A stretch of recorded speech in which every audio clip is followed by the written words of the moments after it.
দেশে শেখ হাসিনার পুরো শাসনামল জুড়ে ভারত ভীষণভাবে বাংলাদেশের রাজনীতি, নির্বাচন এই সব কিছুকে নিয়ন্ত্রণ করত। এই অভিযোগের কেন্দ্রে যেমন ক্ষমতাসীন আওয়ামী লীগকে রাখা হয়, তেমনি সেই সময়টায় বিরোধী দলে থাকা এবং সরকারের বিভিন্ন মন্ত্রী পদেও থাকা প্রধান বিরোধী দল জাতীয় পার্টিকেও এই ভারতপন্থী রাজনীতির অভিযোগের একেবারে কেন্দ্রে রাখা হয়। সেটাই কি কারণ যখন 2024-এর জুলাই আগস্ট মাসে ঢাকা না দিল্লি, ঢাকা ঢাকা এই স্লোগান দিয়ে শেখ হাসিনা সরকারের পতন ঘটলো এবং তারপর থেকে ইউনূস সরকার এবং এখন তারেক রহমান সরকারের আমলে দেখা যাচ্ছে ভারতের সঙ্গে সম্পর্কটা কিছুতেই স্বাভাবিক হচ্ছে না। সে সময়ে ভারতপন্থী হিসেবে পরিচিত ওই জাতীয় পার্টি এখনো কোণঠাসা হয়ে আছে বাংলাদেশের রাজনীতিতে, এবং সে কারণেই কি আওয়ামী লীগের রাজনৈতিক কার্যক্রমেও নিষেধাজ্ঞা বহাল রাখা যাচ্ছে? মানে বাংলাদেশের রাজনীতি কি শেষ পর্যন্ত সত্যি 2024-এর জুলাই আগস্টের পরে ভারতের নিয়ন্ত্রণ থেকে মুক্ত হয়ে যেতে পেরেছে? এসব নিয়ে আলোচনায় আমার সঙ্গে যুক্ত হয়েছেন জাতীয় পার্টির চেয়ারম্যান জিএম কাদের। জিএম কাদের, আপনাকে স্বাগত জানাই। আপনার কাছে আমার প্রথম প্রশ্ন, মানে বাংলাদেশের রাজনীতি আর নির্বাচন যে ভারত নিয়ন্ত্রণ করছে সেটা একেবারে প্রকাশ্য আলোচনায় বা অভিযোগের কেন্দ্রে প্রথম এলো আপনার নিশ্চিতভাবে মনে থাকবে 2013 সালে 14 নির্বাচনের আগে, যখন ভারত তার পররাষ্ট্র সচিব সুজাতা সিংকে পাঠালো বাংলাদেশের বিভিন্ন রাজনৈতিক পক্ষের সঙ্গে আলোচনা করতে, এবং এরশাদ সাহেবের সঙ্গে তার একটা বৈঠক হলো এবং সেই বৈঠক শেষে এরশাদ সাহেব বেরিয়ে সাংবাদিকদের বললেন যে সুজাতা সিং বলেছেন যাতে জাতীয় পার্টি নিশ্চিতভাবেই 2014 নির্বাচনটাতে অংশ নেয়, বিএনপি জামাত অংশ না নিলেও, কারণ তিনি এরশাদ সাহেবকে বললেন ভারত আশঙ্কা করে আওয়ামী লীগ আবার নির্বাচিত না হলে জামায়াতে ইসলামী ক্ষমতার কেন্দ্রে চলে আসবে, দেশে উগ্রপন্থার বিকাশ ঘটবে। সে সময় জামাতে ইসলামী এই মন্তব্যের প্রতিবাদও জানিয়েছিল। ওটাই কি পরিস্থিতিটাকে এমন জায়গায় আনলো যে শেখ হাসিনার 1.5 দশকের শাসনের অবসানের পর এখন ভারতের সঙ্গে এমনকি ন্যূনতম সম্পর্কটুকু রাখতেও বিএনপি সরকার রাজি হচ্ছে না, আর আপনারা রাজনৈতিকভাবে একেবারেই কোণঠাসা হয়ে পড়েছেন?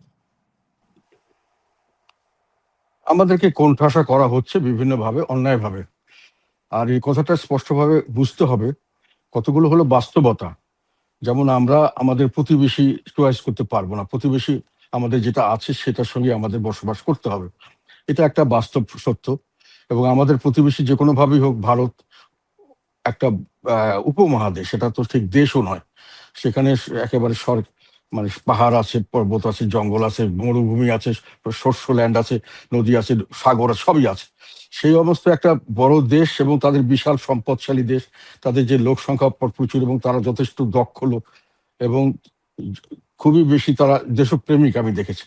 এবং এই ভারতে একটা ঐতিহ্য আছে সাংস্কৃতিক এবং তাদের সবকিছু দিক দিয়েই ঐতিহাসিক ভাবে আমাদের সঙ্গে নানানভাবে তাদের মিলও আছে।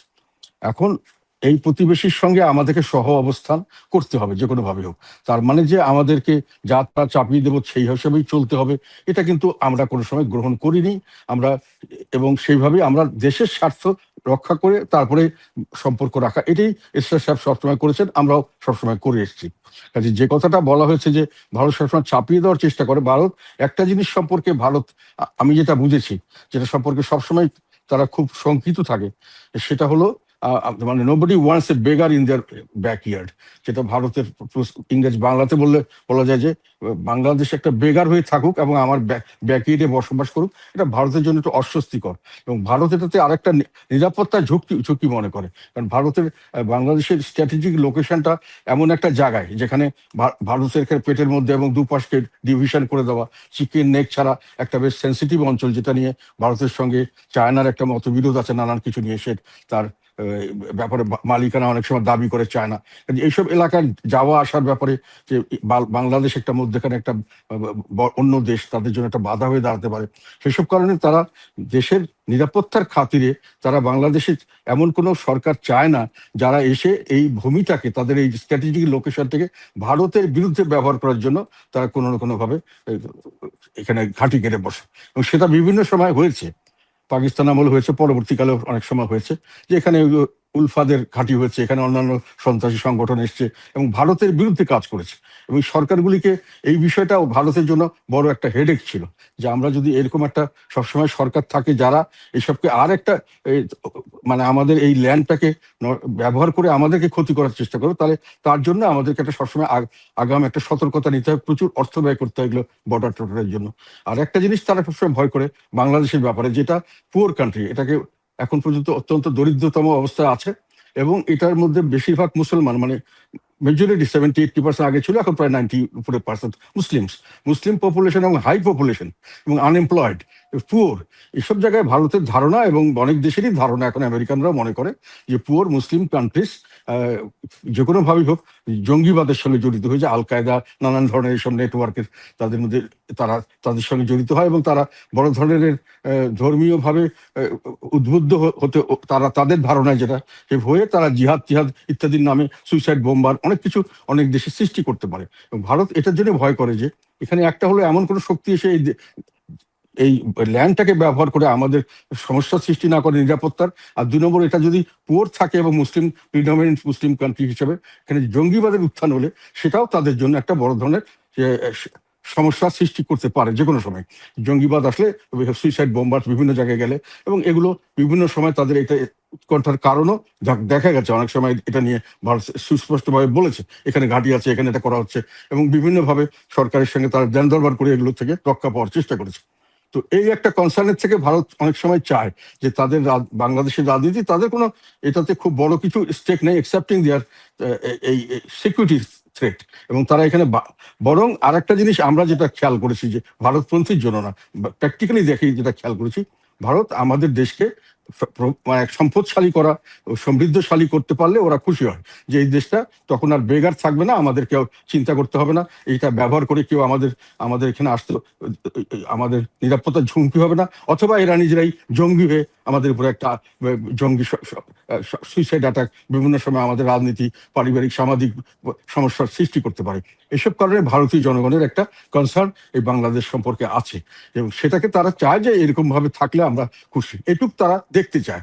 এখন আমাদের কিন্তু এটাকে বাইরে এসে, ওদের সব কনসার্নকে বাইরে ফেলে এসে আমরা ওদের সঙ্গে একেবারে চোখে চোখ তুলে তাইয়ে ওদের সঙ্গে পাঞ্জা লড়তে যাব, এটা কিন্তু একটা বাস্তবসম্মত কথা নয়।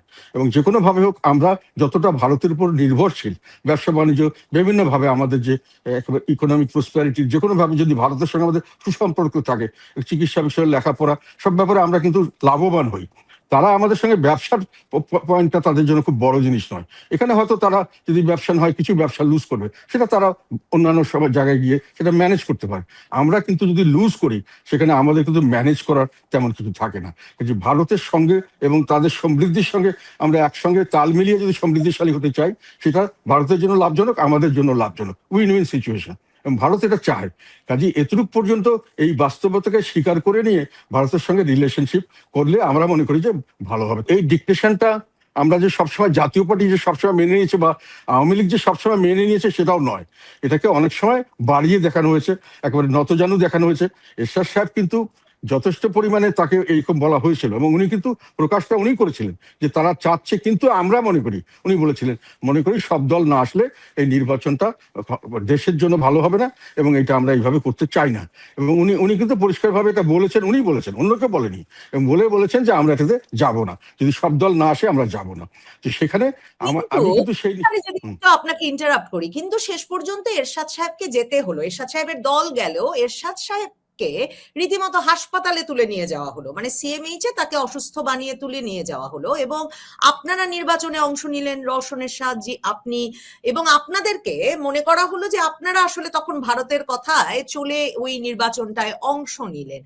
তো ভারত যদি তার ডিকটেশনটাকে বাস্তব করতে 2013-14 সালে এ ধরনের ভূমিকা রেখে থাকে, সেটাই এখন কারণ কিনা যে এখন যারা ক্ষমতায় এসেছেন, যাদেরকে এতদিন ধরে নির্বাচনের বাইরে রাখা হয়েছে, মানে ক্ষমতায় আসার সুযোগ দেওয়া হয় নাই, জামায়াতে ইসলামী ক্ষমতার কেন্দ্রে চলে আসবে বলে ভারত যখন এ ধরনের নানা রকম গুটি চেলেছে বলে নানা রকম মানে বিশ্লেষণে মেলানো যায়, তখন শেষ পর্যন্ত তারা যখন ক্ষমতায় এসেছে তারা আর ভারতের সঙ্গে কোনো যোগাযোগ রাখতে রাজি না।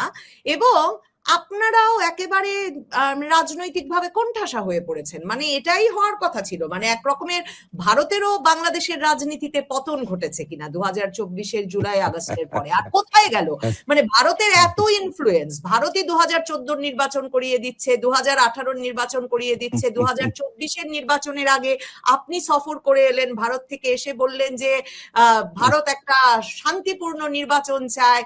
হ্যাঁ, কি কথা হয়েছে পূর্ণাঙ্গ ভাবে বলা যাবে না, মানে কোথায় গেল ভারতের সেই এত ইনফ্লুয়েন্স? ভারতও তার মানে একেবারে বসে পড়েছে বাংলাদেশে, কি বলেন? তুমি প্রথমে একটা ভুল করেছো, সেটা হলো ওই নির্বাচনের সময় কিন্তু সরকার ছিল একটা মহাজোট সরকার, এবং মহাজোটের সরকারের আমি একমাত্র মন্ত্রী ছিলাম, জাতীয় পার্টিকে রিপ্রেজেন্ট করেছিলাম, এবং সেই নির্বাচনে কিন্তু আমি অংশগ্রহণ করিনি। আমাদের দলের আমার সঙ্গে প্রায় 270-এর মতো ক্যান্ডিডেট, 300 ক্যান্ডিডেট আমরা দিয়েছিলাম মনে হয়, নাকি 299টা মতো দিয়েছিলাম। তার মধ্যে থেকে সবাই প্রায় উইথড্র করেছিলাম, আমরা 277 জন আমি সহ উইথড্র করেছিলাম। এবং এরশাদ সাহেব কিন্তু তখন করতে চাননি, উনি বলেছিলেন যে আমি করব না তা নয়, তবে সব দলকে আনতে হবে।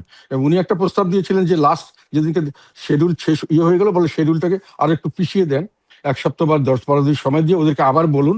এবং ওনাদেরকে উনিও আহ্বান করেছিলেন যে আপনারাও আসুন, সবাই মিলে আমরা একটা নির্বাচন করি।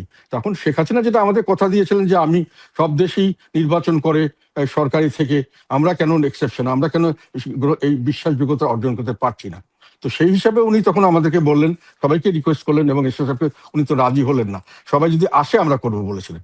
ফলে উনি বললেন যে আমি করবো না। যাই হোক, ওনাকে পরে উঠিয়ে নেওয়া হলো এবং জোরপূর্বকই ওনাকে নির্বাচনে করানো হলো, এবং কিছু লোককে তৈরি করা হলো। এই যে লোকগুলি পরবর্তীতে সবসময় আমাদের দলের মানে মানে ইন্টারেস্টের বাইরে গিয়ে সরকারি তৎকালীন সময় আওয়ামী লীগের ইন্টারেস্ট সার্ভ করেছে, এবং আওয়ামী লীগ খুব সুন্দরভাবে আমাদের এই ডিভিশনটাকে কাজে লাগিয়ে আমাদের দলটাকে একেবারেই মানে ধ্বংস করার পথে নিয়ে গেছে। তবে আমি আওয়ামী লীগের দোষ দিই না, আওয়ামী লীগ তাদের রাজনীতি করে, তারা তো আমাদের রাজনীতি করে না। আমাদের ভালো মন্দ দেখার দায়িত্ব হলো আমাদের লোকের। তারা যদি গিয়ে নিজেরা বিক্রি হতে রাজি হয়, সেটা তো আওয়ামী লীগের দোষ আমি মনে করি না, আমাদের নিজের দলের মানুষের দোষ। তবে আমরা বৃহৎ অংশ সেই নির্বাচনে অংশগ্রহণ করিনি। তবে এখানে আরেকটা কথা বলা উচিত, যে সেখানে সে সময় কিন্তু বিএনপি বা জামাত যদি তখন আসতেন নির্বাচনে, সেই নির্বাচনের ফল, এবং আমরাও থাকতাম, নির্বাচনের ফলাফল যে একেবারে আওয়ামী লীগ ব্যাপকভাবে জয়লাভ করতো সেটা নাও হতে পারতো।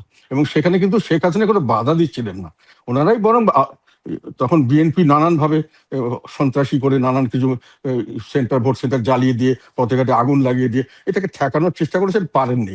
আরেকটা কথা এখানে আমার বলা দরকার, পারেননি যে তারা কিন্তু তাদের এই পরাজয়টাকে মেনে নিয়েছিলেন। আর শেখ হাসিনা তো নির্বাচন করছেন, ওনাকে জিততে হবে, জিতার জন্য তারা যা করার আওয়ামী লীগও করেছে, বিএনপিও যা যখন যা দরকার হয়, জামাতও যে সবসময় শেখ ফ্র্যাঙ্ক খুব সুন্দরভাবে নির্বাচন করেছেন, আমি এটা মনে করি না। ব্যক্তিগতভাবে আমার নির্বাচনের অভিজ্ঞতা অন্য যে কোনো লোকের চেয়ে বেশি। তো সেই হিসাবে পরে দেখা গেল যে এই নির্বাচন করে যে নির্বাচিত সরকার হলেন, আমি ছিলাম না সেখানে, আমি তো শেষ পর্যন্ত দলের থেকে আমাকে মানে নানানভাবে আমি হেনস্থা হয়েছিলাম, বিভিন্নভাবে আমার উপর অত্যাচার করা হয়েছে।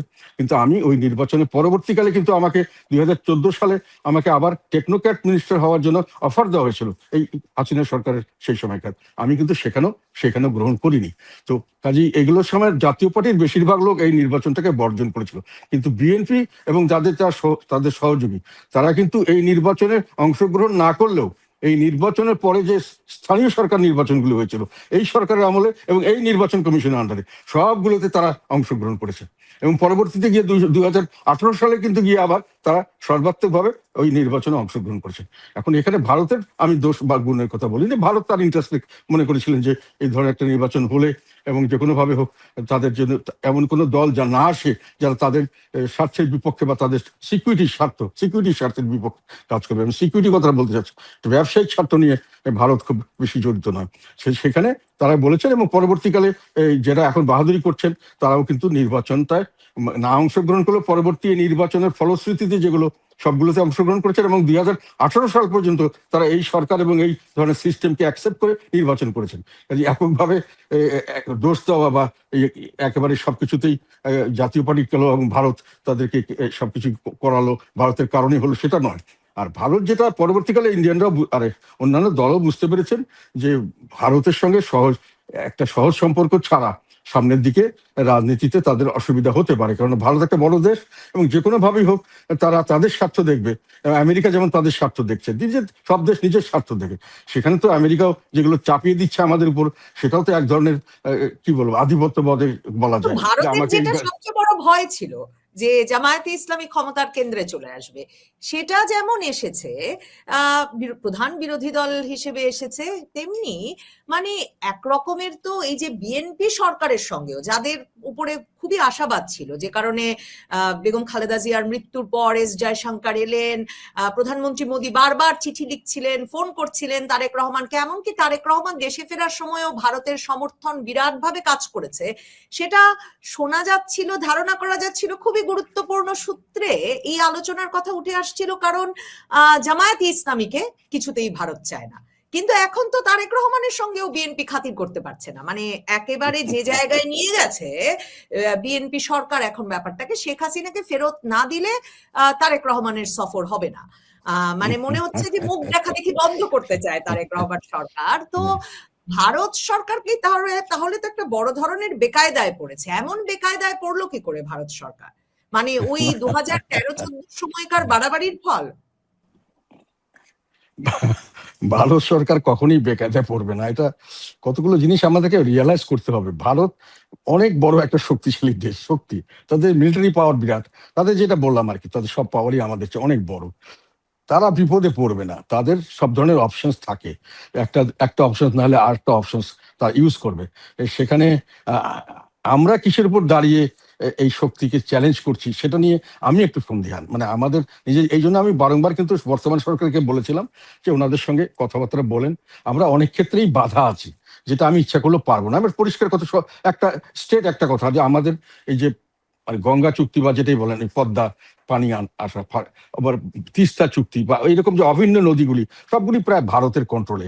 এখন ভারত এর পানি নিতে গেলে আমাদেরকে তাদের সঙ্গে একটা এগ্রিমেন্ট করতেই হবে। পানিটা হলো আমাদের জীবন বাঁচানোর জন্য জাতীয় একটা মানে বাংলাদেশকে বেঁচে থাকার জন্য যে পানি দরকার, সুস্বাদু পানি, যেটা আমাদের এগ্রিকালচার দরকার। আমাদের সবচেয়ে বড় সম্পদ হলো আমাদের ফার্টাইল ল্যান্ড, এবং সেখানে আরো অনেক জীবনযাত্রায় পানি না হলে তো বাংলাদেশ মরুভূমি হয়ে যাবে।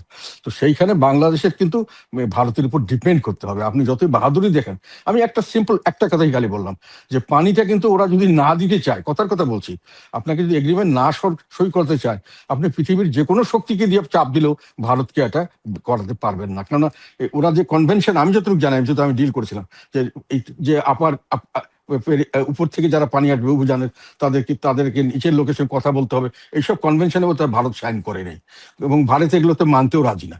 এবং পরবর্তীকালে যে কনভেনশন সাইনও করে থাকে, আমি জানি যে করে নেই আমার জানা মতে, তাহলেও কিন্তু আপনি মিলিটারি ফোর্স দিয়ে ভারতকে পানি দিতে বাধ্য করতে পারবেন, এরকম পরিবেশ বাংলাদেশ সৃষ্টি করতে পারবে, এই ধরনের ধারণা করা ঠিক না। আমি শুধু একটা কথাই বললাম। আর এমনি যে কোনো ব্যাপারে এই একটা হঠাৎ করে একটা ইমার্জেন্সি, আমি তো কমার্স মিনিস্টার ছিলাম দীর্ঘদিন, একটা হঠাৎ করে একটা জিনিসের ইমার্জেন্সি আমার দরকার হচ্ছে, ভারত ছাড়া কেউ এত তাড়াতাড়ি এইভাবে আমাদের ইমার্জেন্সি মিট করতে পারবে না। যেমন ধর হঠাৎ করে যে ডিজেলের হলো, কিছুটা ডিজেল সামান্যই ভারত দিয়েছে, কিন্তু চাওয়ার সঙ্গে সঙ্গে দিয়ে দিয়েছে। কাঁচামরিচের দরকার দিচ্ছে, চালের দরকার দিচ্ছে, চিনি দরকার, হঠাৎ করে যদি দরকার হয় আমরা বললেই সঙ্গে সঙ্গে, এবং এত তাড়াতাড়ি এত সুলভ মূল্যে এবং ইয়েতে অন্য পৃথিবীর কোনো দেশ থেকে এটা পাওয়া যাবে না। তো মানুষের জীবন মরণের সঙ্গে ভারতের সঙ্গে সুসম্পর্কটা একটা অত্যন্ত জরুরি জিনিস। এটাকে নিয়ে যারা জেদাজেদি করছেন, আমি জানি না তারা কিসের দেশপ্রেমিক। দেশপ্রেমিক মানে দেশের জনগণের ভালো করা। দেশের জনগণ কিন্তু অন্য কিছু বুঝে না। আমরা অনেক সময় অনেক কিছু বলে থাকি, যে আমরা এই কি বলে সোশ্যালিজম ভালো করবে, ক্যাপিটালিজম, আবার কি কমিউনিজম ভালো করবে, আবার কেউ আর এক সিস্টেমের কথা বলছেন, গণতন্ত্র ভালো করবে। আসলে মানুষে এগুলো বুঝে না। মানুষে কিন্তু একটা জিনিসই বুঝে, যে আমি সুন্দর ভালোভাবে থাকতে চাই, সুশাসন চাই, আইনের শাসন, এবং একটা ন্যায় বিচার ভিত্তিক সমাজ চাই। এটা কোন সিস্টেমে আপনি আমাকে দিবেন সেটা আপনারা ঠিক করেন, কিন্তু আমার দরকার হলো এটা। এমনকি স্বাধীনতা সংগ্রামে যে বাংলাদেশ হয়েছিল, সেটা কিন্তু বৈষম্য থেকে মুক্তি, ন্যায় বিচার ভিত্তিক সমাজ একটা বানানোর জন্যই এই সংগ্রামটা শুরু হয়েছিল। বৈষম্যের বিরুদ্ধে যুদ্ধ হয়েছিল, এবং 6 দফার কারণেই আমরা যখন 6 দফা দিয়ে বৈষম্যের মুক্তি দেওয়ার জন্য বাঙালিরা চেষ্টা করলো, সেটাকে যখন বানচাল করার জন্য পাকিস্তানরা জেনোসাইড শুরু করলো, আমাদের উপরে যুদ্ধ চাপিয়ে দিল, তখন আমরা বঙ্গবন্ধু শেখ মুজিব যেটা বলেছিলেন যে আমাদের এখন আমার মুক্তির জন্য এখন আমাদের স্বাধীনতা দরকার, সেটাকে কার্যকর করা হলো। কিন্তু স্বাধীনতার যুদ্ধটা হয়েছে বেসিক্যালি বৈষম্যের মুক্তির জন্য, সেই জন্য এটাকে বলা হয় মুক্তিযুদ্ধ। আমাদের স্বাধীনতা যুদ্ধটাকে আমরা যে মুক্তিযুদ্ধ বলি, এটা মুক্তি করার কথা ছিল বৈষম্য থেকে মুক্তি। সে এই বৈষম্যের থেকে মুক্তির জন্যই মানুষের চায়, এবং সেখানে কিভাবে তারা পেলো, কিসে হলো, সেটা মানুষের জন্য বড় কনসার্ন নয়। কাজেই আমরা ভারত বিরোধিতা করলে আমরা দেশপ্রেমিক সেটা নয়। মানুষ, সাধারণ মানুষ ভালোভাবে থাকতে চায়, খেয়ে পরে বাঁচতে চায়, সুন্দর একটা ভবিষ্যৎ চায়। এটা যে যে সিস্টেমে আপনি দিতে পারবেন, যেভাবে যে যার সঙ্গে ভালো সম্পর্ক করে দিতে পারবেন, মানুষ এটাই সুখী, এটাতেই মানুষের সন্তুষ্ট থাকে। এবং পৃথিবীর অনেক দেশ, যেমন আমি একটা দেশের কথা, ভারতের পাশে ভুটান। ভুটান অত্যন্ত সুখী সমৃদ্ধি একটি সমাজ, এবং এটা সুখের ইন্ডেক্সে তারা নাকি ফার্স্ট হয় সবসময় প্রায়, এবং সবকিছুই তারা ফার্স্ট হয়। তাদের কিন্তু ওই সমস্ত পররাষ্ট্রনীতি এবং তাদের ডিফেন্স, এটা কিন্তু ইন্ডিয়া দেখাশোনা করে, কিন্তু ইন্ডিয়া তাদের ইন্টারনাল ব্যাপারে তেমন ভাবে ডাইরেক্টলি কোনো হস্তক্ষেপ করে না। আমরা দেখিনি, তারা বাইরে আমাদের সঙ্গে অনেক জায়গায় মিশিয়েছে, তারা স্বাধীনভাবে বাংলাদেশে আসছে, সব জায়গায় যাচ্ছে, সবকিছু করছে। কাজে এগুলো হলো যে আমি ভালো থাকতে চাই, তার জন্য যার কাছে যেভাবে আমি থাকলে দেশের জনগণ ভালো থাকবে, এটাই আমি দেশপ্রেমিকতা মনে করি। আমি একেবারে একেবারে যেটা ইসলামিক জোশ, এটা যে জোশে একেবারে লাভ দিয়ে আমি দখল করে ফেললাম ভারত, মুসলমানদের জন্য কান্দাকাটি করছে, আমরা বাংলাদেশে বসে। আমি একটা কথা সবাইকে জিজ্ঞাসা করতে চাই, ইন্ডিয়া কিন্তু প্রচুর মুসলিম আছে, আমাদের সংখ্যার চেয়ে তাদের সংখ্যা বেশি, টোটাল সংখ্যা। সেই মুসলিমরা কি আমাদের থেকে সাহায্য চেয়েছে? তারা কি আমাদের কাছে আসে, পাকিস্তানের কাছে যায়? তারা তো যায় তাদের নিজের দলের দেশের রাজনীতিবিদদের কাছে, তারা যায় হয়তো বিজেপির অসন্তুষ্ট হলে তারা কংগ্রেসের কাছে যাবে, অন্য দলের কাছে যাবে। তারা তো বাংলাদেশের, এবং তারা কিন্তু যখন প্রশ্ন আসে ইন্ডিয়ার ব্যাপারে, যখন প্রশ্ন আসে ইন্ডিয়ার সম্মানের ব্যাপারে, তাদের নিরাপত্তার ব্যাপারে, তখন কিন্তু মুসলমানরা কাঁধে কাঁধ মিলিয়ে ইন্ডিয়ান হয়ে যায়, এবং তারা ইন্ডিয়ানদের জন্য ফাইট করে। সেখানে মুসলমান জোশ কাজ করে না। কাজে এটা বুঝতে হবে যে প্রত্যেকটা মানুষ বসবাস করে সুখে শান্তিতে নিরাপত্তায় থাকবে, এবং ভবিষ্যৎ প্রজন্ম সুন্দর সুখী একটা পরিবেশ তারা ভবিষ্যৎ প্রজন্মের জন্য রেখে যাবে। এটাই মানুষের প্রত্যাশা। এই প্রত্যাশা পূরণে যেভাবে যেটা করা সম্ভব সেভাবেই করতে হয়। জেদ করা অনেক সহজ, এবং জেদ করে আমি কি পাবো সেটা না বুঝে জেদ করা আরো সহজ।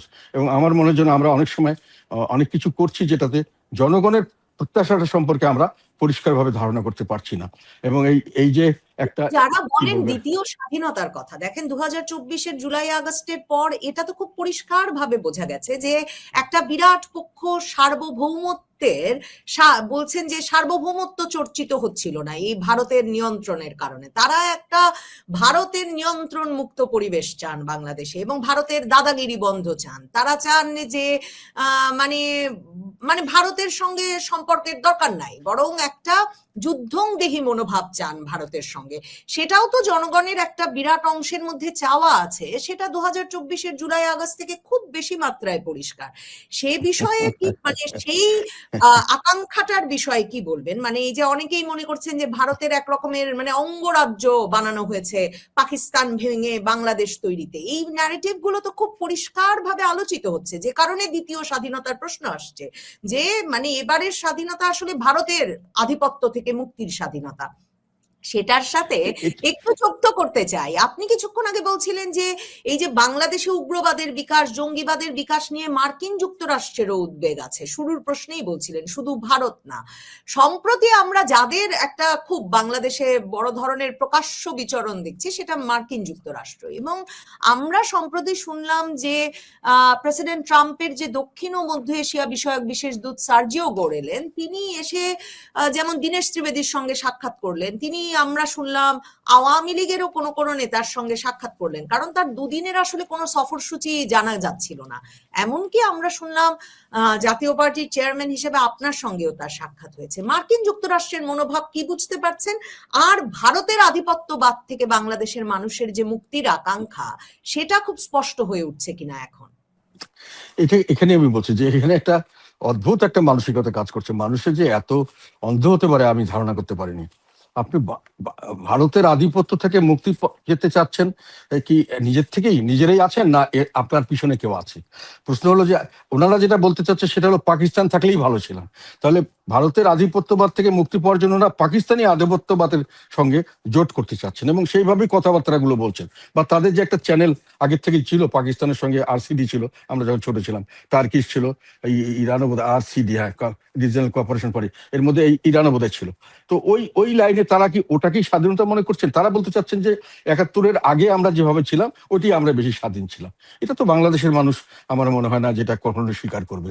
ওনারা যদি বলতেন যে আমি বাংলাদেশের মানুষ হিসেবেই থাকবো, আমি পাকিস্তানেরও না, আমি আল কায়দারও না, অন্য কোনো জঙ্গি গোষ্ঠীরও সমর্থক আমরা চাই না, আমরা বাংলাদেশের মানুষ হিসেবেই স্বাধীন থাকবো, মানে এইটার, তারা তো সেটা বলছেন না। এখন তো তারা যেটা করতে চাচ্ছেন সেটা হলো শেখ হাসিনাকে সরাতে হবে। সেইটার জন্য আমরা করেছি, জামাত বললো যে সেখানে তারা সব রকম সর্বাত্মক সহযোগিতা করছে। আবার সমন্বয়করা বললো ওনারা আর্মস অ্যামুনিশন নিয়ে রেডি ছিলেন, ওনারা নাশকতা করেছেন, ওনারা হত্যা করেছেন, মানুষ হত্যা করেছেন, ওনারা পুলিশ হত্যা করেছেন। এবং আমাদের আমাদের সাখাওয়াত সাহেব বললেন, সাখাওয়াত সাহেব উনি বললেন যে 7.62 দিয়ে কিছু লোক যারা পুলিশ নয় তারা লোক মানুষ হত্যা করেছে এবং তাকে সরিয়ে দেওয়া হলো এবং সেই লোকগুলি কে তার ইনকোয়ারি পর্যন্ত হলো না। আমরা সেই 20 বছর আগে কি হয়েছে তার ইনকোয়ারি করছি, কিন্তু এই ঘটনার সঙ্গে জড়িত যে যারা ছাত্রদেরকে হত্যা করছে দেখেছে মানুষ, স্নাইপার দিয়ে হত্যা করা হচ্ছে, সেই হত্যাকারীগুলো তো আসল হত্যাকারী এবং সেই হত্যাকারীগুলো পুলিশের নয়, তো কাদের? তারা যদি সত্যিকার অর্থে তৎকালীন সময় যারা ছিলেন তারা তো মোটামুটি অন্ততপক্ষে ভারতের পক্ষে ছিলেন না। তারা কিছুটা বোঝা যাচ্ছিল যে মানে পাকিস্তান মনোভাব, যেটা আমাদের আগেই ভালো ছিলাম, এই 71-এর স্বাধীনতাটাই খারাপ হয়েছে, সে 47-এর স্বাধীনতাই ভালো ছিল ইত্যাদি বলছেন। কাজে সেই সময় ওনারা কে গুলি করলো সেই কথাটা তো বের করা দরকার ছিল বিচারের জন্য, যে আসলে হত্যাকারী কে, আমরা দেখেছি এই হত্যাকারী এবং সে হলো এই। সেটা তো তাদেরকে তো বলা হয়নি যে তারা ভারতীয় বা তারা কে কোথাকার থেকে আসছে বা বাংলাদেশ। সেগুলো থেকে প্রশ্ন অনেক কিছু আসে, যে এটা আধিপত্য থেকে মুক্তি আমরা সবাই চাইতে পারি, সেটা এক ধরনের একটা কথা, যে আমরা সত্যিকারের স্বাধীনতা চাই। সত্যিকারের স্বাধীনতা বলতে কি স্বাধীনতা, এটা সম্পর্কে অনেক ডিবেট থাকতে পারে। তবে আমরা স্বাধীনতার মানে যে আবার পূর্বতন পাকিস্তান আমলের শাসন ব্যবস্থা চাই, এটা কিন্তু কোনো ধরনের কোনো আধিপত্যবাদের থেকে মুক্তি হলো না। এটা আরেকটা আধিপত্যবাদ থেকে আরেকটা বড় অন্য ধরনের আধিপত্যবাদে গেলাম। এই আধিপত্যবাদের যদি ধরেই নিই আধিপত্যবাদ, তবে এখানে খেয়ে পরে বাঁচার একটা সুযোগ ছিল। বাইরে বড় দেশ, তাদের অনেক রিসোর্স আছে, তাদের এখানে গিয়ে আমরা অনেক সুযোগ সুবিধা পেতে পারি, তাদের থেকে আমরা অনেক মানে কোনোভাবে লাভবান হতে পারি, চাকরি বাকরি সুযোগ সুবিধা পেতে পারি, ব্যবসা বাণিজ্য পেতে পারি। আর ওইখানে অনেক দূরে একটা দেশ, তাদের কিছু নাই, তারা বাইরে থেকে মানুষের থেকে ধরতে গেলে কিছুটা হলেও ভিক্ষা করে চলছে এখন পর্যন্ত ওদের ইকোনমি। সেখানে তাদের সঙ্গে আমি কি সুযোগ সুবিধা পাবো তো এই আধিপত্যবাদে গেলে, আমি জানি না। আর যেটা তুমি আরেকটা বলে সেটা হলো সবচেয়ে বড় কথা, এটা শেখ হাসিনাকে পতনের পরে যে জিনিসটাই অন্তর্বর্তীকালীন সরকার সবচেয়ে খারাপ করেছেন সেটা হলো দেশকে বিভক্ত করেছেন। এবং বিভক্তের একটা ফর্মুলা ছিল যে যারা শেখ হাসিনার কাছে কোনো না কোনোভাবে শাস্তিপ্রাপ্ত হয়েছেন বা নির্যাতিত হয়েছেন বা যে কোনোভাবে শেখ হাসিনাকে পছন্দ করেন না, তারা হলো দেশপ্রেমিক। এবং যারা কোনোভাবে শেখ হাসিনার কাছে কোনো ধরনের সুযোগ সুবিধা পেয়েছেন বা তার আশীর্বাদ পেয়েছেন বা তার সম্পর্কে ভালো কথা সরকার থেকে বলেছে, তারা হলো দোসর। তারা যে দলই করুক, যেভাবে থাকুক। তো এই একটা ক্যাটাগরিতে গিয়ে সমস্ত মিলিটেন্টসরা যারা শেখ হাসিনার সময় ধরা পড়েছিলেন, অনেকের জেলে ছিলেন, অনেকের বিচার হচ্ছিল, অনেকের অনেক কিছু এইরকম বড় বড় যেগুলো সন্ত্রাসী সংগঠন, সব দেশপ্রেমিক হিসাবে ছাড়া পেয়ে গেল এবং তারা দেশপ্রেমিক হিসাবে সরকারের সমস্ত মদত পাওয়া শুরু করলো। সেই প্রেক্ষিতে দেশে একটা মৌলবাদের উত্থান হওয়া শুরু হলো এবং সেটা এখন ব্যাপক আকার ধারণ করেছে। 10ই আগস্ট এটা বলেছে আমাদের জাতিসংঘের একটা political analytical support and sanction monitoring team, তাহলে 38তম মিটিং এর 10ই আগস্ট এটা ডিক্লেয়ার দিয়েছে। তারা বলেছে যে আল কায়দা ইন দ্য ইন্ডিয়ান সাবকন্টিনেন্ট, বাংলাদেশের ছোট ও বিচ্ছিন্ন সেলের মাধ্যমে তাদের নেটওয়ার্ক ও আস্তানা তৈরির চেষ্টা করছে। এই প্রতিবেদনে দক্ষিণ এশিয়া সাংগঠনিক ক্রমবর্ধমান তৎপরতা নিয়ে গভীর উদ্বেগ প্রকাশ করা হচ্ছে। কাজে এটা এখন একটা সত্যিকার উদ্বেগের জায়গা হয়েছে। আল কায়দা এখানে নেটওয়ার্ক বিস্তার করছে এবং তারা এইটার ব্যাপারে, আমেরিকানরা এইটার ব্যাপারে অরিড এখন, এবং ইন্ডিয়ানরা ভীষণভাবে অরিড। এবং এইখানে এই জিনিসটাকে ঠেকানোর জন্য শেখ হাসিনা যে কঠোর ব্যবস্থাগুলো নিয়েছিলেন, এখন অনেকেই বলছেন যে ওগুলোই জাস্টিফাইড ছিল, যদিও আমরা তখন সমালোচনা করেছিলাম যে অনেক ক্ষেত্রেই খুব বাড়াবাড়ি হচ্ছে ইত্যাদি ইত্যাদি। এখন আমরা বুঝতে পারছি যে ওই ধরনের সংগঠনকে হয়তো ঠেকানোর জন্য খুব ওই একটু কঠিন মানে রূঢ়তা বা একেবারেই খুব কঠিন শাস্তি বা এরকম ব্যবস্থা ছাড়া বা অ্যাকশন ছাড়া এগুলোকে ঠেকানো হয়তো সম্ভব হতো না। এটা আমার কথা না, এখন আমি রিক্সাওয়ালা বলে আমি বলছিলাম যে শেখ হাসিনা তো অনেক অত্যাচার করছে, জঙ্গির নামে অনেক লোককে ধরে নিয়ে গিয়ে মেরে ফেলতে, এটা করতো। কিন্তু স্যার এটা না করলে তো দেশে এই অবস্থা এখন হয়েছে সেরকম হতো। এখন আমরা হাঁটতে পারি না, চলতে পারি না, খাইতে পারি না, সামনে ডাকাতি হচ্ছে, চুরি হচ্ছে, যেখানে সেখানে যা ইচ্ছা তা হচ্ছে, আমাদের ধরে পিড়াই মেরে ফেলতেছে। তো এখন এই সমস্ত প্রশ্ন আসছে, ফলে এখন এইটা নিয়ে আমার ধারণা শুধু আমেরিকা নয়, শুধু ভারত নয়, ইউরোপ আমেরিকা সবাই কিন্তু এটা নিয়ে ওরিড। আমি কয়েকটা জিনিস এখানে বলি। এই 2026 সালে জুলাই মাসে প্রকাশিত হেনরি ইন্ডেক্সে বাংলাদেশের পাসপোর্টের অবস্থান 97তম স্থানে নেমে গেছে। বাংলাদেশ এখন একটা, এবং কানাডা কয়েকদিন আগে এসে বাংলাদেশে আসার ব্যাপারে তাদের সিটিজেনকে ওয়ার্ন করেছে না আসার জন্য। তা ফলে বাংলাদেশ একটা ডেঞ্জারাস প্লেস, বাংলাদেশি মানুষ danger to the international community, এরকম ভাবে চিহ্নিত হচ্ছি আমরা। আমাদের ইমেজ সংকটটাই কিন্তু সামনের দিকে বড় ধরনের একটা সমস্যার সৃষ্টি করছে বাংলাদেশ। আমরা বিভিন্ন জায়গায় চাকরি করতে যাই, বিভিন্ন জায়গায় আমাদের প্রবাসী অনেক আয় আছে, সব জায়গায় কিন্তু এটার এফেক্ট পড়বে এবং বিভিন্নভাবে আমাদের দেশের এইটা ক্ষতিগ্রস্ত হবে। বাংলাদেশে কিন্তু এখন সবচেয়ে বড় যেটা সমস্যা সামনাসামনি আমি দেখছি সরকারের, সেটা হলো অর্থনৈতিক সমস্যা। আমি বাজেট ডিক্লেয়ার সঙ্গেই বলছিলাম যে রাজস্ব আয় যে টার্গেট দেওয়া সেটা হবে না, এবং আমি বলেছিলাম আমার হিসাবে মিনিমাম 2,29,000 কোটি টাকা শুধু এই সরকার পরিচালনার জন্য ঋণ করতে হবে, এবং উন্নয়নের জন্য তো আরো এরকম, আর তারা বাজেটই রেখেছে প্রায় 2,36,000 কোটি টাকা আনতে হবে শুধু বিদেশি এবং দেশি ঋণ। এখন এই ঋণটা তারা এখানকার ব্যাংক থেকে নিচ্ছে, বিভিন্ন জায়গা থেকে নিচ্ছে এবং টাকা ছাপিয়ে করছে। এটা কিন্তু এখন যেটা নিয়েছে 800 কোটি টাকা পার মান্থ, কত আমাদের আমির খসরু মাহমুদ বললেন, এটা বছরে গিয়ে দাঁড়ালো প্রায় 2,40,000 না কত 88,000 কোটি টাকা। মানে আমার হিসাব কিন্তু আছে, এবং সেই হিসাবে তারা কিন্তু এখনো ব্যাংকের থেকে লোন নিয়ে সরকারের নির্বাহী খরচ বেতন দিচ্ছেন, পুলিশ তাদের আশেপাশে যারা চাকরি করছেন, মন্ত্রণালয়ের মন্ত্রী যন্ত্রী সবাই চাকরি বাকরি সব কিন্তু ব্যাংকের থেকে লোন নিয়ে দেওয়া হচ্ছে। এই লোনটা কিন্তু দিচ্ছে যে ব্যাংকগুলো খুব সাফিসিয়েন্টলি টাকা পয়সা তাদের নাই, যে কোনো সময় এগুলো টাকা দিতে পারবে না, টাকা ছাপিয়ে নেওয়া হচ্ছে। এগুলো সবই কিন্তু ডিজাস্টার। এবং আপনি পরে যে প্রোগ্রাম সরকার যে প্রোগ্রাম করছেন, যেটা বাজেটে যেগুলো প্রোগ্রাম দিয়েছেন, সেখানে তো তারা বাজেটই দেখেছেন 2,38,000 কত কোটি টাকা তাদেরকে আবার লোন করতে হবে, দেশি এবং বিদেশি লোন। বিদেশি কোনো দেশ এখন পর্যন্ত কোনো লোন দেওয়ার ব্যাপারে কোনো কমিটমেন্ট করে নেই। আর দেশির থেকে কোথায় থেকে আর নিবেন? সরকার পরিচালনায় তো ব্যাংক সব খালি করে ফেলছে। আপনি ডেভেলপমেন্ট বাজেট করবেন কিভাবে? বার্তা দিতে এসেছিলেন ঢাকায় আপনার মনে হয় এমন একটা সময়ে যখন বাংলাদেশের সঙ্গে মার্কিন যুক্তরাষ্ট্রের বিরাট বাণিজ্য চুক্তি হয়েছে, বাংলাদেশের অর্থনৈতিক অবস্থা এরকম মানে একেবারে ধ্বংসের দ্বার প্রান্তে উপনীত, সে সময় প্রেসিডেন্ট ট্রাম্পের এই ঘনিষ্ঠ দূত কেন এসেছিলেন? আপনার সঙ্গে সাক্ষাৎ হলো কিনা? আপনাদের সঙ্গে এর আগে কমনওয়েলথ মহাসচিব সহ বিভিন্ন উচ্চ পর্যায়ের ব্যক্তিবর্গ সাক্ষাৎ করেছেন। আপনারা কি ইঙ্গিত পাচ্ছেন মার্কিন যুক্তরাষ্ট্র, ইউরোপের দেশ, কিংবা যেই সেনাবাহিনী আপনার সঙ্গে আলাপ করে আসলে অন্তর্বর্তীকালীন সরকার গঠনের কাজ শুরু করেছিল 5ই আগস্টে, যখন তারা ওই উদ্যোগ নিয়েছিল তখনও আপনি ছিলেন, মানে জাতীয় পার্টি কি ইঙ্গিত পাচ্ছে? আর কি ইঙ্গিতের ভিত্তিতে আপনার মনে হয় শেখ হাসিনা ডিসেম্বরের মধ্যে দেশে আসার ঘোষণা দিয়েছে? এটা পরিষ্কার কথা, তারা সবাই বুঝতে পেরেছে দেশ থাকলে না আমরা এর সঙ্গে ব্যবসা বাণিজ্য করবো, দেশ থাকলে না এখানে আমরা কিছু একটা ইনভেস্টমেন্ট করতে পারবো, এর থেকে কিছু লাভ করতে পারবো, আমাদের কিছু স্বার্থ এখান থেকে উদ্ধার হবে। এখন পর্যন্ত তারা যেটা বুঝতে পেরেছে যে মানুষের রাজনৈতিক স্থিতিশীলতা খুব দরকারি ছিল। যে নির্বাচন হয়েছে সেই নির্বাচনে রাজনৈতিক স্থিতিশীলতা নিশ্চিত হয়নি, বরং আরো দেশ খারাপের থেকে খারাপের দিকে যাচ্ছে।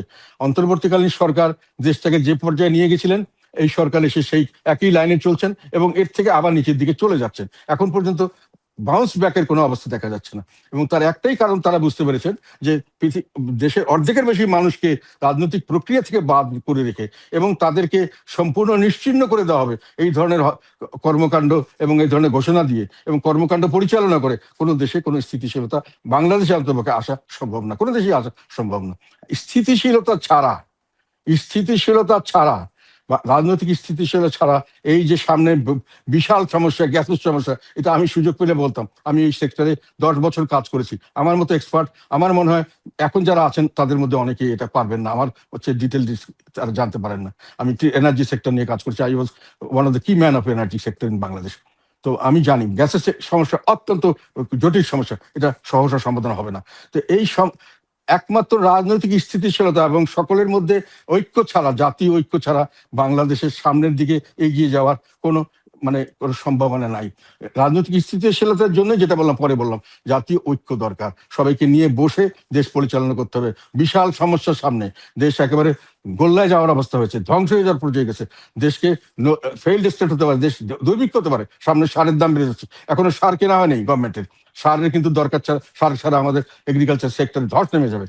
এবং এগ্রিকালচার প্রোডাকশন আমাদের একটা বড় সম্পদ, এটা ছাড়া আর আমাদের প্র্যাকটিক্যালি তেমন কোনো সম্পদের উপর আমরা ব্যাংক করতে পারি না, আমরা ডিপেন্ড করতে পারি না।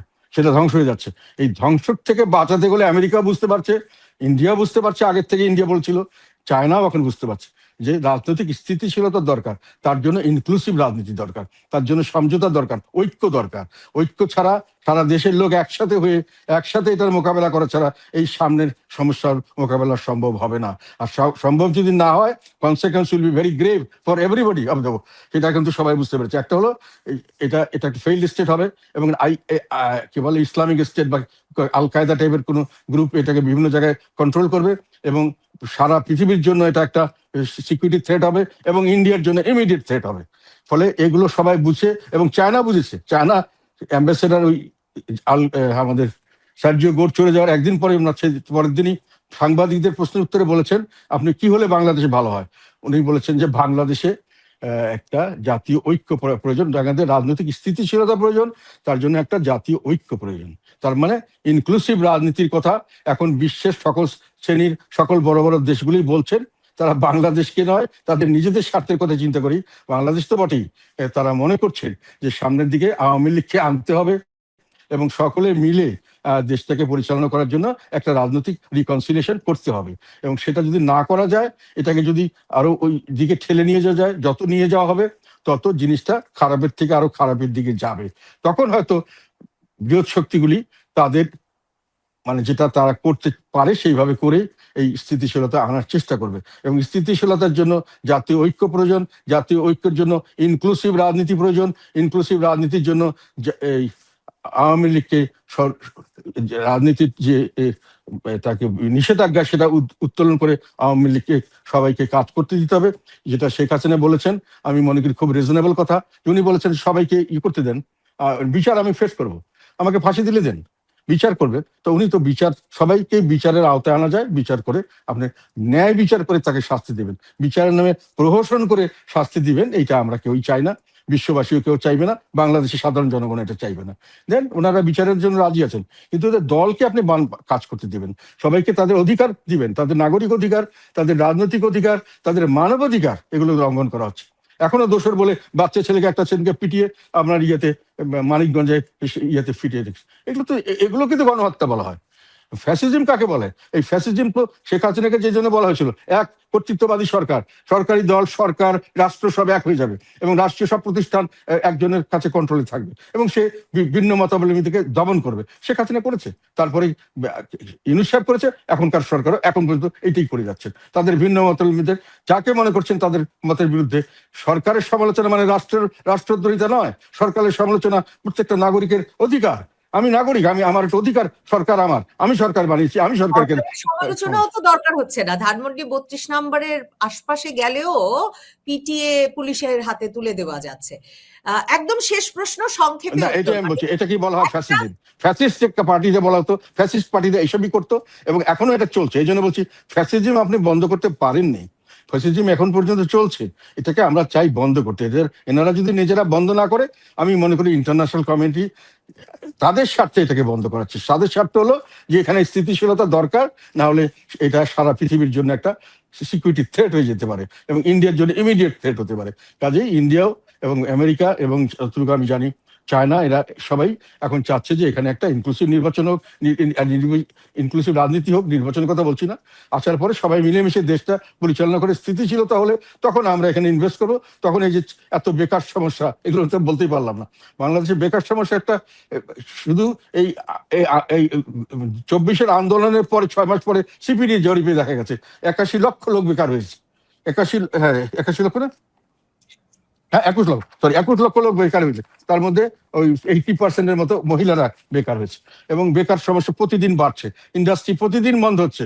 এবং এই বেকারদের মির্জা ফখরুল ইসলাম সাহেব কয়েকদিন আগে বলেছেন সরকারি হিসাব মধ্যে প্রায় 4 কোটি কার্যসক্ষম শিক্ষিত যুবক বেকার, এবং এটার সংখ্যা বাড়ছে। এই যে বেকার বাড়ছে, জিনিসপত্র এইটার থেকে সারা পৃথিবীর মানুষের একটা থ্রেট হয়ে দাঁড়িয়েছে, যেটা একটা বিস্ফোরক সৃষ্টি হচ্ছে। এটা যে কোনো সময় যে কোনো দিকে ছড়িয়ে পড়তে পারে। কাজেই এটাকে নিবৃত্ত করতে হলে আবার বলছি আমি, এবং এটাকে মানতেই হবে যে আমাদের দেশে না স্থিতিশীলতা প্রয়োজন, তার জন্য আমাদের ঐক্যের প্রয়োজন, আমাদের সমস্ত ইনক্লুসিভ রাজনীতির প্রয়োজন। এবং আওয়ামী লীগের আমি কোনো দোষরও ছিলাম না, যেটা আমি বলছি যে আমি নির্বাচন 2014 আমি কিন্তু করিনি, সেটা আওয়ামী লীগের দোষর বা ইন্ডিয়ার দালাল হিসেবে আমাদের যাদেরকে বলেন তাদেরকে আমি পরিষ্কার বলে দিতে চাই, আমি কিন্তু ওইভাবে করিনি, আমি দেশের স্বার্থে বলছি।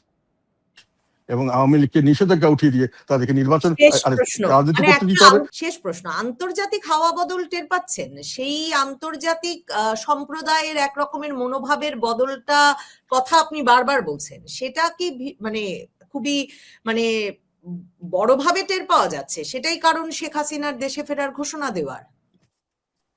না, ওটার কারণ শেখ হাসিনার ঘোষণা উনি কেন দিয়েছেন সেটা উনি বলতে পারবেন। তবে আমি ওনার জায়গায় হলে মনে করতাম যে উনি যেটা করেছেন সেটাই করতাম।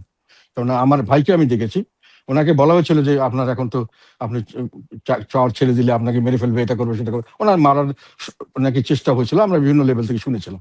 উনি কিন্তু বলেছেন না, আমি দেশ থেকে কোথাও যাবো না, আমি পালিয়ে যাবো না। পরে বলা হয়েছিল, এবং আমি বিভিন্ন জায়গায় গিয়ে খোঁজ নিয়েছিলাম ওনার কথা, উনি যখন জেলে, যে আপনি নির্বাচন করবেন কিনা, নির্বাচন না করাই ভালো, করলে তো আপনাকে একেবারে সাংঘাতিক অবস্থা করে দেবে, মানে আপনি কোনো ভোটই পাবেন না, সব লোক আপনার বিরুদ্ধে। তখন উনি বলেছিলেন আমি নির্বাচন করব, জনগণ আমাকে যে বিচার করবে আমি সেটা রায় পেতে দেবো, এবং উনি নির্বাচনও করেছেন। কাজে আমি মনে করি রাজনীতিবিদ হিসেবে আমি যেটা করতাম, শেখ হাসিনা হয়তো যেটা করতে চাচ্ছেন ওইরকমই কিছু, যে হ্যাঁ আমি আমার দেশে যাব, আমার দেশের মানুষের কাছে আমি বিচার চাইবো, এবং বিচার যদি আমার হয়ে এর বিচার হয় আমার হবে। এবং আমি আমার আমার যে অর্জন সারা জীবনের, আমার পরিবারের যে অর্জন, আমার দলের যে অবদান, এগুলোকে এইভাবে ধুলায় মিশিয়ে দিবে আর আমি দূর থেকে দেখবো, এটা আমি মানতে পারি না। এটা আমি মনে করি যে ওনার এটার সঙ্গে বিশ্ব জনগণের কি কথা, ইন্ডিয়া সরকারের কি কথা, এগুলো বড় কথা নয়। এটা একটা রাজনীতিবিদ হিসাবে তার একটা সারা জীবনের গৌরবোজ্জ্বল ভূমিকার কথা চিন্তা করে হয়তো উনি মনে করবেন যে আমার গৌরবোজ্জ্বল ভূমিকা আমি এটা কেন আমি এইভাবে নষ্ট করে দেবো, আমি সামনে দাঁড়াবো, আমি জীবন দিয়ে দেবো দরকার হলে। উনি বলেছেন তো যে আমাকে গুলি করে মারবে, আমাকে ফাঁসি দিলে দিবে, আই ডোন্ট মাইন্ড। কাজে এটাকে আমি, এই স্পিরিটটাকে আমি ধারণ করি, এবং আমি মনে করি যে রাজনীতিবিদ হিসেবে আমি হলো এটাই করতাম। এবং উনি ফিরবেন ডিসেম্বরের মধ্যেই? আমার তো মনে হয় যে ওনাকে একেবারে জোর করে কেউ আটকে না রাখলে উনি ফিরবেনই, কেউ পারমিশন জন্য উনি পাত্তা দিবেন আমি মনে করি না। আর এটাও আমি একটা জিনিস, সেটা সাধারণ যারা ওনার বিরুদ্ধে কথা বলেন তারা কি বলেন জানি না, আমি আজকেও সকালে একজন কমন লোকের সঙ্গে কথা বললাম, আমি আশ্চর্য হয়ে গেছি। মানে এরা বলছে স্যার সবাই আমরা বসে আছি, শেখ হাসিনা কখন আসে। আমি তো তাহলে গিয়ে গেলাম, শেখ হাসিনা আসলে তোমরা কি হবে, বলে না স্যার উনি আসলে একটা কিছু হবে, এইভাবে আমরা থাকতে পারছি না। মানে মানুষের যে চেঞ্জ হয়ে গেছে কনফিডেন্সটা এত তাড়াতাড়ি, মানে এই ওনার ভালো কাজ কিছু করতে হয়নি, ওনার খারাপ কাজই আছে, কিন্তু এর চেয়ে খারাপ কাজ পরবর্তীতে করার ফলে ওনার মধ্যে একটা, মানুষের মধ্যে একটা আগ্রহ সৃষ্টি হয়েছে যে ওনার সময় যা ছিলাম তা খেয়ে পরে বেঁচেছিলাম, এখন আমরা ওরকমই চাই, এর চেয়ে খারাপ আর চাই না। এখন তো ব্যবসায়ীরা তো মানে কাঁদছে এখন, মানে আমি কি বলবো, এবং সামনে আরো খারাপ হবে অবশ্যই। এটার শেখ হাসিনা এটার জন্য কিছুটা দায়িত্ব বটেই, তবে শেখ হাসিনা কতগুলো জিনিস করে গেছিলেন। যেমন উনি কিন্তু এই এখন যেটা আমাদের এলএনজি টার্মিনাল যেটা করছে, দুটো floating terminal, floating storage and regasification unit, ওটা কিন্তু একটা ল্যান্ড বেস করার জন্য প্ল্যান করেছিলেন উনি। কিন্তু বিদ্যুতের জন্য এই যে পারমাণবিক চুল্লি, তারপরে কতটা সৌর কন্ট্রাক্ট করে গেছিলেন, ওগুলো সব বাতিল করে দেওয়া হচ্ছে। এগুলো থাকলে, আর উনি কিন্তু নতুন করে এক্সপ্লোরেশনের জন্য অলরেডি টেন্ডার করেছিলেন। কাজে এই 2 বছর যদি এগুলোকে চালিয়ে যেত, হয়তো ওনারটা না নিত, আরেকটা অন্য লোককে দিত, কিন্তু এই কাজগুলি চালিয়ে গেলে কিন্তু এই গ্যাস সমস্যা বা ইত্যাদির সমাধান হয়তো সামনের দিকে হতে পারতো। এই যে গ্যাসের অভাব এটার, এবং বিদ্যুতের অভাব এবং সারের অভাব, এগুলো সব একসঙ্গে হয়ে বাংলাদেশ একটা মহা বিপর্যয়ের দিকে যাচ্ছে, যার 2-1 বছরে সলিউশন নেই। এই 2 বছর নষ্ট করা হয়েছে, এখন থেকে শুরু করলে আরো হয়তো 2-3 বছর লাগবে এটা ঠিক করতে। ততদিন দেশ কেমন করে চলবে এটা নিয়ে আমি মনে করি যে সরকারের যথেষ্ট অরিড হওয়ার কারণ আছে। হয়তো ওনারা অনেক সময় অনেক কিছু এখনো উপলব্ধি করতে পারছেন না। যত তাড়াতাড়ি ওনাদের এই উপলব্ধি আসে ততই দেশের জন্য মঙ্গল আমার মনে হয়। অসংখ্য ধন্যবাদ জি এম কাদের, ধন্যবাদ দর্শক যারা এতক্ষণ